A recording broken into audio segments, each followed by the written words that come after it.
Hi, welcome to the Gamesplainer. I'm Jeff the Gamesplainer, and today I'm gamesplaining Village. In the first two videos, I went through the rules for Village and how to get it playing, and the basic outline of the game, and then the second video I went into the iconography a little bit further. So I hope you've watched them and you have a really good idea of the game itself. If you haven't, that's okay. You'll probably pick it up as we're playing through, and I'll keep explaining those rules as we go, as I play them out. So I have set the game up as a two-player game. In the two-player game, you place meeples from the unused players down into the spaces within the graveyard on the 3 and 4, and in the Village Chronicles, so the 3 and 4, the 3, the 3 and 4, and the 3. The game will finish when either the last space on the Village Chronicle is filled up or the graveyard is filled up. The players that we have playing today are yellow and blue.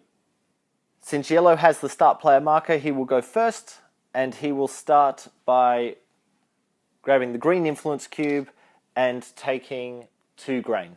He places those 2 grain on his board. Notice there is only space for 5 grain on the board, so you can't actually have any more than 5 grain total at any one time. Blue is going to grab an influence cube and add a second generation meeple to his board. Yellow is going to grab the opportunity to actually take 2 more grain. Now, that black cube is a sign of the plague, so he'll throw that black cube back into the green bag and advance his time marker by 2 spots because of the plague, but he will also gain 2 more bags of grain.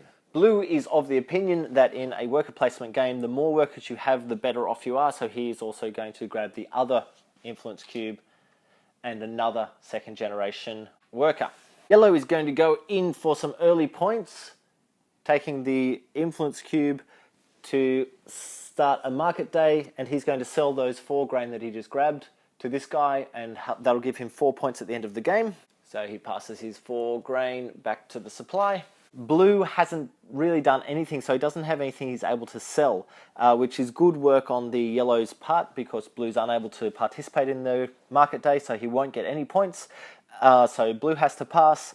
Yellow has nothing else that he's able to sell, so he will pass as well, which moves all of the cards up 1 space, and we reseed before the next turn. Blue's next go.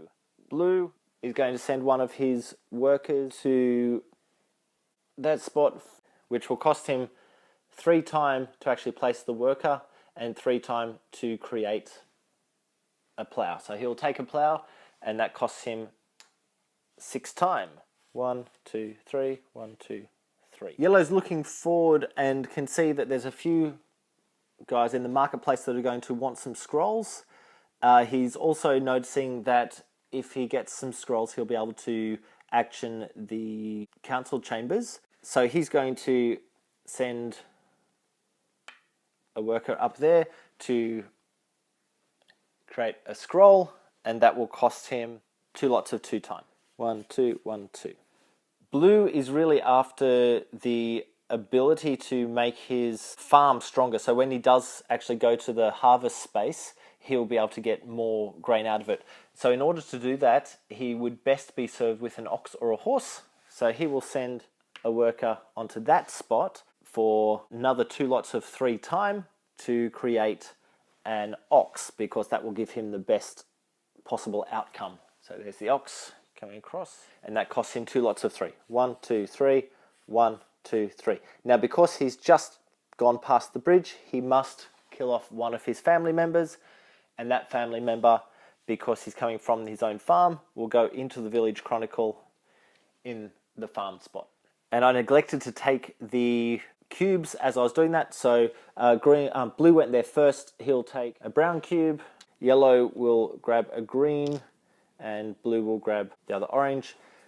It's yellow's turn again. Yellow is going to send a worker into the council chambers, and he'll take that pink cube, and he will spend 1 time.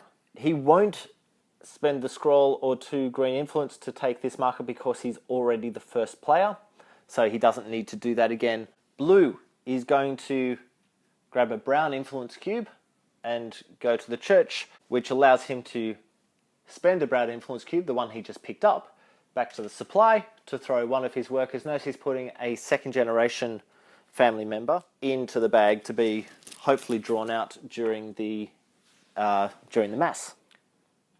Yellow is going to take the Black Plague hit, which will cost him 2 time to grab a number 2 second generation worker onto his farm.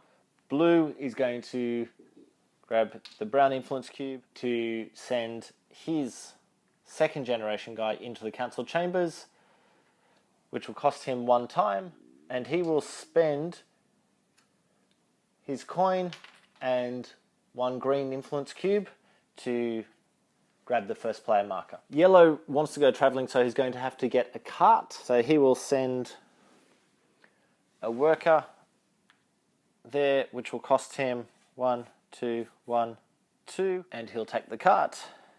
But he's just crossed the bridge, so one of his guys dies, first generation, and he passes away into the village chronicles because he was in his own farm when he passed away. It is now Blue's turn again.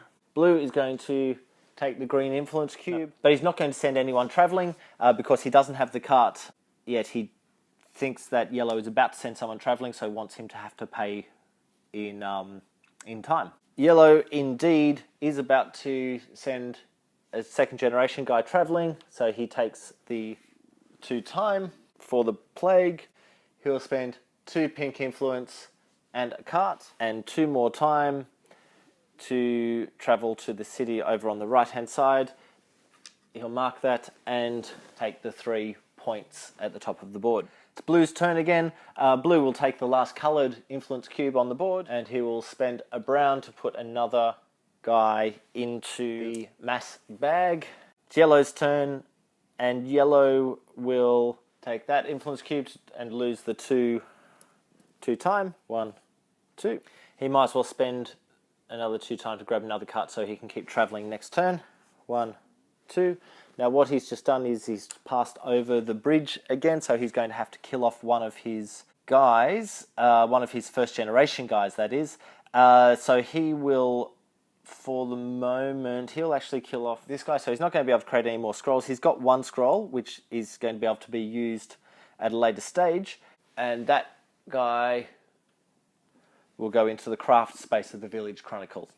Blue will take that one, and that costs him 2 time.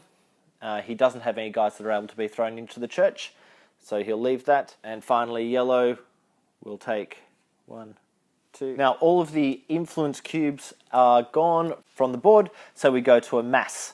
What happens at the mass is we take the black bag and draw 4. So I've just drawn 2 blues and 2 monks. The 2 monks go back into the bag for the next mass, and those 2 blues are now in the church. The blue is the only player with anyone in the church, so he gets 2 prestige points for that. He doesn't have any grain, so I did them in the wrong order. He doesn't have any grain to be able to upgrade them, so he'll just leave them where they are. So that should have happened before the prestige points, but that doesn't matter because he doesn't have any.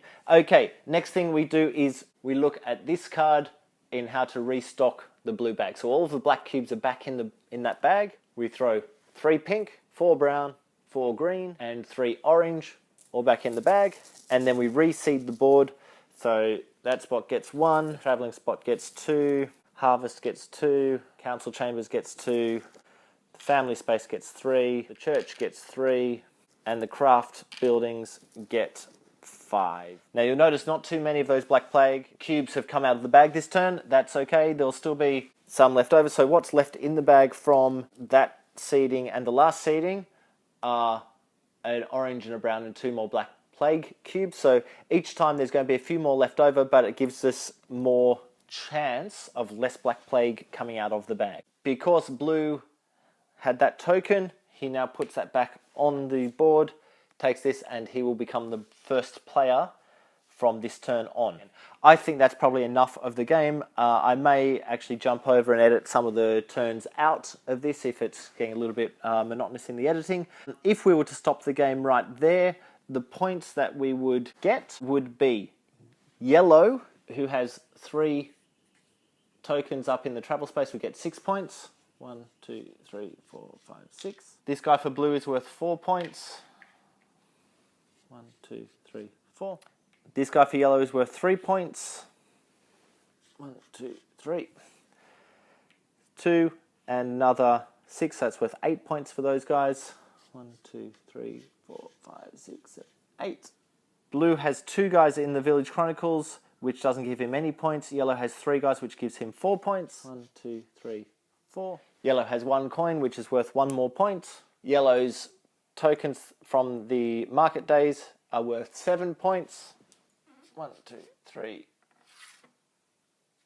4, 5, 6, 7. And blue has 6 points from the market days. So if this was the end of the game, yellow would have come away with a victory, but only just. I hope this gives you an idea of how the game plays, how the game scores when you get to the end.